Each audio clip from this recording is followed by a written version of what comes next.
Hello friends, இன்னும் serial நட்சத்திரத்துக்கு ஒரு ரிவ்யூ பார்க்கலாமாங்க. இங்கே சேதுவும் இங்கே தமிழ்ச்செல்வியை எப்படியாவது மணிக்க வைக்கணும் அப்படின்னு சொல்லிட்டு சரின்னு சொல்லிட்டு எல்லாமே வாங்கிட்டு வந்து கொடுக்குறாங்க. ஆனால் இங்கே தமிழ்ச்செல்வி சேதுவை மன்னிக்கிற மாதிரியே தெரியல. இங்கே ராஜாங்கம் சொன்னாங்க அப்படின்னு சொல்லிட்டு ஒரே வார்த்தைக்காக தான் அந்த 3 பரிகாரத்துக்கும் நான் ஒத்துக்கிட்டேன்.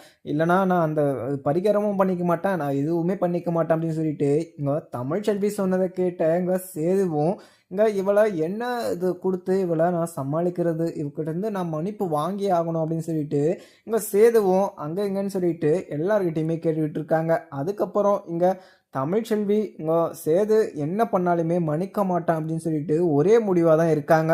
அதுக்கப்புறம் தனமும் சேதுவும் 2 பேரும் நின்று பேசிக்கிட்டு இருக்காங்க. தனமும் சேதுக்கிட்ட இன்னமாம்மா நீங்கள் அந்த சேரையை கொடுத்தீங்கல்ல, என்ன சொன்னாங்க அப்படின்ற மாதிரியெல்லாம் கேட்குறாங்க. ஆனால் சேது அது கொடுத்து கூட அங்கே தமிழ்ச்செல்வி உங்கள் அக்கா மன்னிக்கவா மாட்டா அப்படின்னு சொல்லிட்டு சேதுவுமே சொல்லிடுறாங்க. உடனே தனமும் மாமா எங்கள் அக்கா என்ன ஒரு விஷயம் பண்ணாலுமே அவள் கோவத்தில் இருந்தானா அவள் எந்த விஷயத்துலையுமே மன்னிக்க மாட்டா அப்படின்னு சொல்லிட்டு தனமும் சொல்லிடுறாங்க. அதை கேட்டு தமிழ்ச்செல்வியும் சேதுவும் கிளம்பி போயிடுறாரு. அதுக்கப்புறம் பொங்கல் ஏற்பாடுக்கெல்லாம் எல்லாமே பார்த்தீங்கன்னா அரேஞ்ச் பண்ணிக்கிட்டு இருக்காங்க.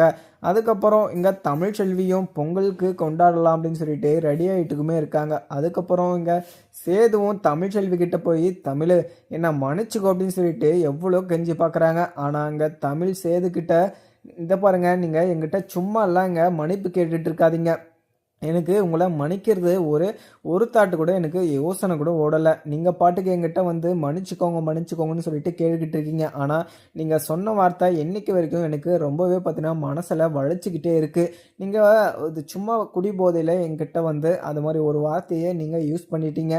ஆனால் நீங்கள் எனக்கு என்ன எப்படி வலிக்கும் அப்படின்னு சொல்லிட்டு நீங்கள் யோசிக்காமல் நீங்கள் அப்படி ஒரு வார்த்தையை சொல்லிட்டீங்க. ஆனால் இப்போ மன்னிச்சுக்கோ அப்படின்னு சொல்லிட்டு சொல்லிக்கிட்டு இருக்கீங்க.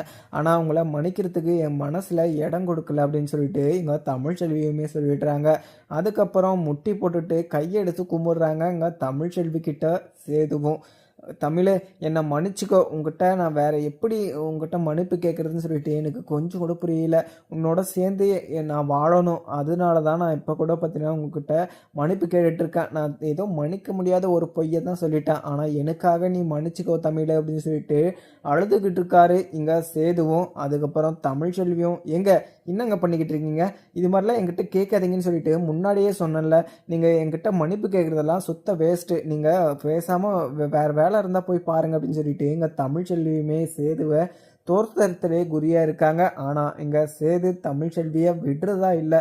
ஏன்னா தமிழ்ச்செல்வி கிட்ட இருந்து மன்னிப்பு வாங்கணும் அப்படின்னு சொல்லிட்டு தமிழ்ச்செல்வி கிட்ட எவ்வளோ கெஞ்சி கையை எடுத்து கும்பிட்டுருக்காங்க. அதுக்கப்புறம் தமிழ்ச்செல்வியும் யோசிச்சு பார்த்து நின்று நீங்கள் எழுங்க, நான் உன்னை மன்னிச்சிட்டேன் அப்படின்னு சொல்லிட்டு ஒரு வார்த்தைக்கு சொல்கிறாங்க. ஆனால் எல்லாரும் நினைப்பீங்க, ஆனால் என்ன தமிழ்ச்செல்வி இவ்வளோ சீக்கிரம் மனசு மாறிட்டாங்க அப்படின்னு சொல்லிட்டு. ஆனால் தமிழ்ச்செல்வி உண்மையாகவே சேது மேலே கொஞ்சம் கூட கோவம் இல்லாமல் நம்ம 2 பேரும் சேர்ந்து வாழலாம் அப்படின்ற மாதிரி ஒரு விஷயத்த இப்போ தமிழ்ச்செல்வியுமே பேச போகிறாங்க. உடனே சேதுவை மன்னிச்சுட்டு நீங்கள் அந்த வார்த்தையை சொன்னதுக்கு எங்கிட்ட எவ்வளவோ மன்னிப்பு கேட்டுட்டீங்க, ஆனால் அந்த மன்னிப்பு அதை ஆறுதல் கூட படுத்தலை எனக்கு. ஆனால் உங்களுக்காகவும் என்னோடய குழந்தைக்காகவும் நான் உங்களை மன்னிச்சுக்கிறேன். அதுவும் இல்லாமல் மறுபடியும் எங்ககிட்ட வந்து இது மாதிரி ஒரு வார்த்தையை நீங்கள் யூஸ் பண்ணிங்கன்னா மறுபடியும் நீங்கள் என்கிட்ட பேசக்கூட முடியாது அப்படின்னு சொல்லிட்டு கண்டிஷனுமே போட்டுடுறாங்க. உடனே சேதுவும் தமிழ் நான் மறுபடியும் இது மாதிரி ஒரு வார்த்தையை என்னோட வாயிலேருந்து வராது,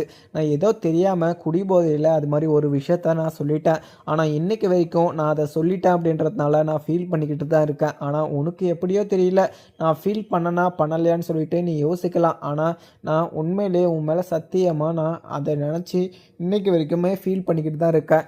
நான் வந்து இது மாதிரி ஒரு வார்த்தையை சொல்லிட்டேன் அப்படின்னு சொல்லிட்டு நீ கூட வருத்தப்பட்டு இருக்கலாம். ஆனால் நீ வருத்தப்பட்டதோட நான் தான் இந்த விஷயத்த சொல்லிட்டேன் அப்படின்னு சொல்லிட்டு வருத்தப்பட்டு இருந்தது அதிக நேரம் அப்படின்னு சொல்லிட்டு சேதுவும் தமிழ்ச்செல்வி கிட்ட சொல்லிடுறாங்க. தமிழும் சேதுவை மன்னிச்சுட்டு எல்லாரும் பொங்கல் வைக்கிறதுக்கு ரெடி ஆகிட்டு இருக்காங்க. நீங்கள் இங்கே பேசிகிட்டு இருந்தீங்கன்னா இப்போ நம்மளை தேடி வருவாங்க, நம்ம வாங்க கீழே போகலாம் அப்படின்னு சொல்லிட்டு இங்கே தமிழ்ச்செல்வியும் சேது கையை பிடிச்சி இங்கே கூட்டிகிட்டு போகிறாங்க. அதுக்கப்புறம் தனமும் இங்கே மலருன்னு சொல்லிட்டு எல்லாருமே வெளியில் நின்றுட்டு இருக்காங்க. ஏன்னா இங்கே பொங்கல் கொண்டாட்டம் எல்லாருக்குமே பார்த்தீங்கன்னா ரொம்பவே ஜோராகவும் இருக்கும். அதுவும் இல்லாமல் இங்கே போஸும் பார்த்தீங்கன்னா வேலைக்கு இன்றைக்கி பொங்கல் நன்னு இல்லாமல் இன்றைக்கி வேலைக்கு போகிறதுக்கு பார்த்தீங்கன்னா ரெடியாகி கிளம்பிக்கிட்டு இருக்காரு. உடனே அப்பத்தாவும் ஏன் போஸு எங்கே போகிற அப்படின்னு சொல்லிட்டு கேட்குறாங்க. இல்லை பார்த்தா இங்கே எனக்கு கொஞ்சம் வெளியில் வேலை இருக்குது அப்படின்ற மாதிரியுமே இங்கே போஸுமே சொல்லியிருப்பார். உடனே இங்கே அப்பத்தாவும் என்னடா வேலை, அப்படி என்ன வேலை, இன்றைக்கி பொங்கல்னு சொல்லிட்டு உனக்கு தெரியாதா, நீ இன்றைக்கி இங்கே தான் இருக்கணும், எந்த வேலையாக இருந்தாலுமே நீ விட்டு தள்ளு, நீ இங்கே தான் இருக்கணும் அப்படின்னு சொல்லிட்டு இங்கே அப்பத்தாவுமே சொல்லிடுறாங்க. அதுக்கப்புறம் இங்கே ஈஸ்வரி சித்ராக்கும் கொஞ்சம் சந்தோஷமாக தான் இருக்குது. அதுக்கப்புறம் சாபுத்திரியும் தாமரையும் நம்ம எந்த வேலை பண்ணாலுமே உருப்படியாகாத தான் போகுது, நம்ம இதுக்கு மேலேயானா அங்கே தமிழ்ச்செல்வியும் சேதுவும் பிரித்து வைக்கணும் அப்படின்ற மாதிரியுமே யோசிச்சுக்கிட்டு இருக்காங்க. ஆனால் அவங்களுக்கு தெரியாத ஒன்று இங்கே நடந்துக்கிட்டு இருக்கு. தமிழ்ச்செல்வியும் சேதுவும் 2 பேரும் சேர்ந்து வாழ இப்போ தான் புரிஞ்சு வாழ எல்லாமே ஏற்பாடு ஆயிடுச்சு. ஆனால் இவங்களுக்கு தெரியாமல் அவங்க 2 பேரையுமே பிரித்து வைக்கணும் அப்படின்றதுனால மூக்கை தான் உடச்சிக்கிட்டு உட்காந்துக்கிட்டு இருக்கணும். அதுக்கப்புறம் இங்கே சித்ராவும் ஈஸ்வரியும் 2 பேரும் போஸோட நிலைமை இது மாதிரி ஆயிருக்கிறதுக்கு காரணமே இங்கே தமிழ்ச்செல்வியும் சேதுவும் தான். இவங்க 2 பேரையுமே நான் சும்மா விட மாட்டேன். ஏன்னா இப்போ காற்று அவங்க சைடு வீசிக்கிட்டு இருக்கு, ஆனால் என்னோட சைடு வீசிச்சுன்னா நீங்கள்லாம் தாங்க மாட்டீங்க அப்படின்ற மாதிரி தான் வெயிட் பண்ணிக்கிட்டு இருக்காங்க. அதுக்கப்புறம் இங்கே தமிழ்ச்செல்வியும் சேதும் 2 பேரும் சேர்ந்து வரதை பார்த்த இங்கே ஈஸ்வரி சித்ரா சாபுத்ரி தாமரை அப்பத்தான்னு சொல்லிட்டு இவங்க எல்லாருக்குமே இங்கே கோபமாக இருந்தாலுமே ஆனால் அப்பத்தாக்கு கொஞ்சம் சந்தோஷமாக தான் இருக்குது. ஏன்னா அப்பத்தா இந்த 3 பரிகாரத்தையும் பண்ணால் அவங்க 2 பேரும் சேர்ந்துருவாங்க அப்படின்ற ஒரு வைத்தியரையுமே சொல்லியிருப்பார். அதை கேட்டு அதையுமே பண்ணாங்க. ஆனால் இவ்வளோ கூடிய சீக்கிரம் அவங்க 2 பேரும் ஒன்று சேர்ந்து வருவாங்க அப்படின்னு சொல்லிட்டு இங்கே அப்பத்தாவும் நினச்சி கூட பார்த்துருக்க மாட்டாங்க. அப்பத்தாவும் அங்கே தமிழுக்கிட்டேயும் சேதுக்கிட்டேயுமே போயிட்டு உங்களை 2 பேரையும் பார்க்குறதுல எனக்கு ரொம்பவே சந்தோஷமாக இருக்குது. அதுவும் இல்லாமல் நீங்கள் 2 பேரும் இதே மாதிரி ஒத்துழைமையாக கடைசி வரைக்கும் இருக்கணும் அப்படின்ற மாதிரியுமே வாழ்த்துறாங்க. உடனே இங்கே தமிழ்ச்செல்வியும் சேதுவும் பார்த்துக்கிட்டு நின்றுக்கிட்டு இருக்க அப்பத்தா நாங்களும் சரி நீயும் சரி கடைசி வரைக்கும் சந்தோஷமாக தான் இருக்கணும். நீ எங்களுக்காக எவ்வளவோ பண்ணியிருக்கலாம், ஆனால் உங்களுக்காக நான் எதுவுமே பண்ணதில்லை அப்பத்தா அப்படின்னு சொல்லிட்டு இங்கே சேது சொல்ல உடனே தமிழ்ச்செல்வியும் அப்பத்தா இன்றைக்கி என்ன நாள், இன்றைக்கி பொங்கல் அப்பத்தா, இன்றைக்கி பொங்கல் எப்படி பண்ணுறோம் அப்படின்ற மாதிரி நான் பார்க்கணும். ஏன்னா ஏற்கனவே எங்கள் வீட்டில் கூட பார்த்தீங்கன்னா எப்போது ஒரு டைம் தான் பண்ணியிருப்பாங்க, ஆனால் இப்போ எனக்கு சரியாக ஞாபகம் கூட இல்லை. ஆனால் இப்போ பொங்கல் வைக்கிறாங்கல்ல, நம்ம அதெல்லாம் பார்த்தீங்கன்னா எல்லாமே நான் நோட் பண்ணும் அப்பத்தா. ஏன்னா எனக்கு பொங்கல் வைக்கிறதுனா எனக்கு ரொம்பவே பிடிக்கும். ஆனால் இந்த மாதிரி ஒரு சுச்சுவேஷனில் நான் எல்லார் கூடயும் சேர்ந்து பார்க்கணும் அப்படின்னு சொல்லிட்டு ஆசைப்பட்றேன் அப்பத்தா அப்படின்னு சொல்லிட்டு அப்பத்தா கிட்ட செல்லவும் உடனே அப்பத்தாவும் என்ன சொல்கிற தமிழை, நீ வா தமிழை, நான் உனக்கு எல்லாமே சொல்லித்தரேன் அப்படின்னு சொல்லிட்டு அப்பத்தாவுமே அங்கே பானைக்கிட்டேயுமே கூட்டிகிட்டு போகிறாங்க. அதுக்கப்புறம் சேதுக்கு மனசில் கொஞ்சம் தெம்பாகவும் தைரியமாகவும் இருக்குது. ஏன்னா தமிழ்ச்செல்வியை எப்படியெல்லாம் அங்கே மன்னிக்க வைக்கலாம் அப்படின்னு சொல்லிட்டுலாம் யோசிச்சுட்டு இருந்தார். புடவை வாங்கிட்டு வந்து கொடுத்தாரு, அதுவும் ஒர்க் அவுட் ஆகலை, எல்லாமே பண்ணி பார்த்தாரு. ஆனால் அதெல்லாம் ஒர்க் அவுட் ஆகாமல் இங்கே பேசாமல் இதை விட வேறு எந்த வழியுமே இல்லை அப்படின்னு சொல்லிட்டு கையெடுத்து கும்பிட்டார். ஆனால் தமிழ்ச்செல்வி இவ்வளோ சீக்கிரம் மனசு மாறுவா அப்படின்னு சொல்லிட்டு இங்கே சேதுவுமே எதிர்பார்த்துருக்க மாட்டார். ஆனால் சேது அது மாதிரி ஒரு விஷயத்த பண்ணதுனால்தான் இங்கே தமிழ்ச்செல்வியை சேதுவை மன்னிச்சிருக்காங்க. ஆனால் தமிழ்ச்செல்வி வயிற்றில் வளர குழந்தைக்கு என்னென்ன வேணும் அப்படின்னு சொல்லிட்டு சேதுவும் நிறைய விஷயங்கள் பண்ணியிருப்பார். ஆனால் அதெல்லாம் பொருட்படுத்தாமல் சேதுவை ஒதுக்கி தான் வச்சுட்டு இருந்தாங்க தமிழ்ச்செல்வி. ஆனால் இங்கே சேது இப்போ ஒரு முடிவு எடுத்திருக்காங்க தமிழ்ச்செல்வி அப்படின்னு சொல்லிட்டு சேதுக்கு மிகப்பெரிய சந்தோஷமாக தான் இருக்குது.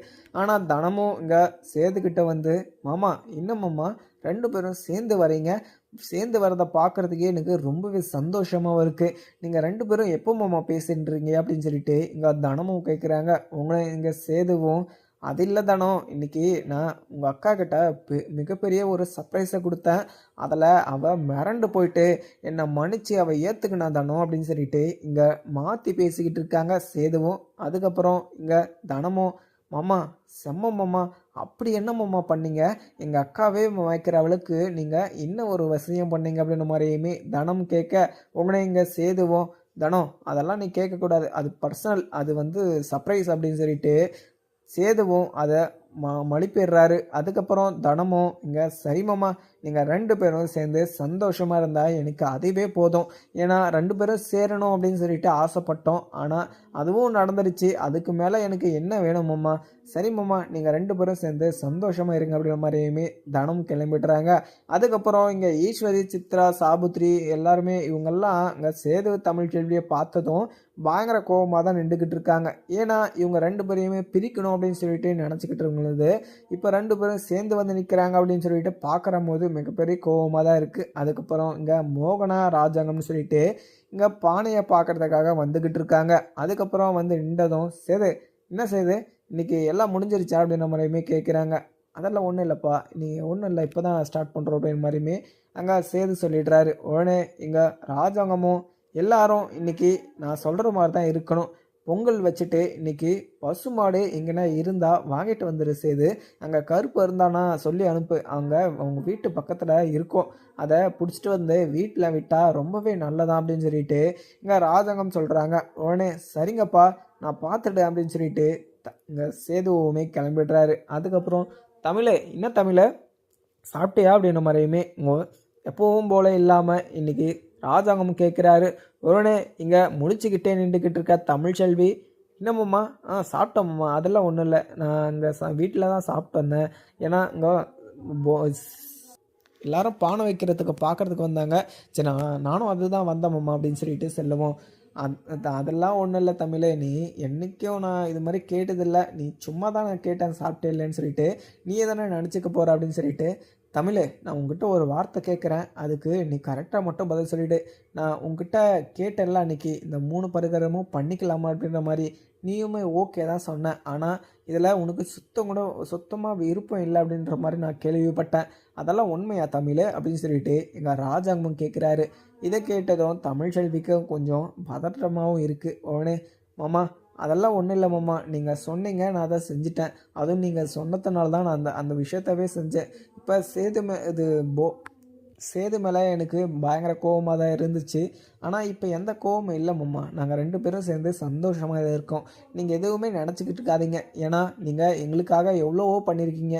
நான் உங்களுக்காக எதுவுமே பண்ணலானாலையுமே உங்களுக்காக நான் யோசிக்கிறேன், அவ்வளோதான் போதும் மாமா எனக்கு அப்படின்னு சொல்லிட்டு இங்கே தமிழ்ச்செல்வியுமே சொல்லிடுறாங்க. அதுக்கப்புறம் இங்கே ராஜாங்கமும் சரி தமிழை இன்றைக்கி பானை தானே வைக்க போகிறோம், இதை பார்த்து சந்தோஷப்படணும், நம்ம முடிஞ்சு போன விஷயமெல்லாம் பேசிக்கிட்டு இருக்கக்கூடாது அப்படின்னு சொல்லிட்டு இங்கே ராஜாங்கமும் சொல்லிடுறாரு. அதுக்கப்புறம் இங்கே ஈஸ்வரியும் சித்ராவும் அண்ணன் இன்னைக்கு பொங்கல் வைக்கிறதுக்கு 2 பானை வாங்கிட்டு வரணும், இன்றைக்கி 1 தான் வாங்கிட்டு வந்திருக்காங்க, இன்னொரு பானையை கருப்புக்கிட்ட வாங்கிட்டு வர சொல்லணுண்ணே, ஏன்னா 1 வச்சா நல்லது இல்லைண்ணா, இன்னொன்று வந்து நம்ம வைக்கணும் அப்படின்ற மாதிரியுமே இங்கே சாபுத்ரி சொல்கிறாங்க. இதை கேட்டதும் ராஜாங்கம் கருப்புக்கு ஃபோன் பண்ணி கருப்புக்கிட்டேயுமே சொல்லிட்டுறாங்க அந்த பானை வாங்கிட்ட இடத்துக்கு. அதுக்கப்புறம் இங்கே கருப்பு சேதுன்னு சொல்லிட்டு 2 பேருமே மீட் பண்ணுறாங்க. இங்கே சேது ரொம்பவே சந்தோஷமாக இருக்கிறத பார்த்த கருப்புமே என்ன மாப்பிள்ள இன்னைக்கு ரொம்பவே சந்தோஷமாக இருக்க போல், என்ன தமிழ்ச்செல்வி உங்ககிட்ட வந்து பேசினாலா அப்படின்ற மாதிரியுமே கருப்பு கேட்க, உடனே இங்கே சேதுவும் அதெல்லாம் ஒன்றும் இல்லை மாமா, நான் தமிழ்ச்செல்விக்கு கொடுத்த கிஃப்ட்டு வந்து வேல்யூ இல்லாத கிஃப்ட்டு மாமா, நான் கிஃப்ட்டு கொடுத்ததும் அவள் என்னை மனசு மாதிரி ஏற்றுக்கிட்டா மாமா, என்னை மன்னிச்சிக்கிட்டா, அதே மாதிரி அவள் கூட சேர்ந்து வாழ்கிறதுக்கு ஓகேவுமே சொல்லிட்டா. அவள் திடீர்னு இது மாதிரி ஒரு முடிவெடுப்பா அப்படின்னு சொல்லிட்டு நான் நினச்சி கூட பார்க்கல மாமா அப்படின்னு சொல்லிட்டு இங்கே சேதுவுமே சொல்லிடுறாங்க. இதை கேட்ட கருப்புக்கு மிகப்பெரிய சந்தோஷமாக இருக்குது. எப்படியோ ஒன்று மாப்பிள்ள, நீங்கள் 2 பேரும் சேர்ந்து சந்தோஷமாக இருந்தால் எனக்கு அதுவே போதும் மாப்பிள்ள அப்படின்னு சொல்லிட்டு இங்கே கருப்புமே சொல்லிடுறாங்க. கருப்பு சொன்னதை கேட்டதும் இங்கே சேதுக்கு அதெல்லாம் ஒன்றும் இல்லை மாமா, நாங்கள் 2 பேரும் சேர்ந்து வாழணும் அப்படின்றதுனால தான் நான் அது மாதிரி ஒரு கிஃப்டவே கொடுத்தேன். ஆனால் இப்படி ஒரு கிஃப்டை கொடுத்தா அவள் மன்னிச்சு என்னை ஏற்றுப்பா அப்படின்னு சொல்லிட்டு முன்னாடியே தெரிஞ்சிச்சுன்னா நான் இந்த மாதிரி ஒரு கிஃப்டை வாங்கிட்டு போய் கொடுத்துருப்பேன். ஆனால் இவ்வளோ சீக்கிரமாக மன்னிச்சிட்டா அப்படின்ற மாதிரி தான் எனக்கு ரொம்பவே ஆச்சரியமாகவும் இருக்குது மாமா. சரி மாமா, அப்பா நிறைய வேலை சொல்லியிருக்காரு, நம்ம அதை முடிச்சுட்டு நம்ம டைரெக்டாக வீட்டுக்கு போயிடலாம் அப்படின்ற மாதிரியுமே சேது பார்த்தீங்கன்னா இங்கே கருப்புமே கூட்டிகிட்டு கிளம்பிடுறாரு. இங்கே அதுக்கப்புறம் இங்கே தாமரை எல்லாமே நின்றுக்கிட்டு தாமரை, சாம்புத்ரி, சித்ரா, ஈஸ்வரின்னு சொல்லிட்டு இவங்க எல்லாருமே அந்த பானையை பார்த்துட்டு இருந்தாலுமே அந்த ஒரு செயலையுமே அங்கே ஒரு நல்ல காரியம் எதுவுமே பார்க்க மாட்டாங்க. ஆனால் மற்றவங்களுக்கு துரோகம் நினச்சிக்கிட்டே இருக்கணும். போஸுமே கையை கட்டிக்கு நின்றுக்கிட்டாரு. இங்கே எல்லார்கிட்டையுமே எகிர் நின்றுருப்பார். இங்கே போஸுமே ஏன்னா போஸு இப்போ கொட்டம் அடங்குனது காரணமே இங்கே காவியா மட்டும்தான். ஏன்னா காவியா அவனோட கொழுப்பு திமிரு எல்லாமே அடங்கட்டும் அப்படின்றதுனால தான் அங்கே செங்கல் சூளைக்கே அமுச்சு விட்டாங்க. ஆனால் செங்கல் சூளையிலேருந்து போனதுலேருந்தே அங்கே போஸுமே சைலண்ட்டாக ஆயிட்டாரு. ஏன்னா சைலண்ட்டாக ஆனதை விட அங்கே இருக்கிற வேலை எல்லாமே செஞ்சுக்கிட்டு இருக்காருன்னு சொல்ல முடியாது. ஏன்னா அங்கே இருக்கிற ஆட்களை எல்லாருக்குமே காசு கொடுத்துட்டு அங்கே ஜாலியாக தம்முன்னு உக்காந்துக்கிட்டு ஜூஸ் குடிச்சிக்கிட்டு எல்லாருமே ஏமாற்றிக்கிட்டு இருக்காங்க. ஆனால் இந்த விஷயமும் எல்லாருக்குமே ஒரு நாளைக்கு தெரிய வரும். அது எல்லாருக்கும் தெரிஞ்சால் கூட பரவாயில்ல. ஆனால் காவியாவுக்கு தெரிஞ்சிச்சுன்னா மறுபடியும் காவியாவோட லைஃப்பில் இங்கே போஸு போகவே முடியாதுன்னு சொல்லலாம். அதுக்கப்புறம் என்னன்னு பார்க்கலாமாங்க. வீடியோ பிடிச்சிருந்தா லைக் பண்ணுங்கள். Thank you friend.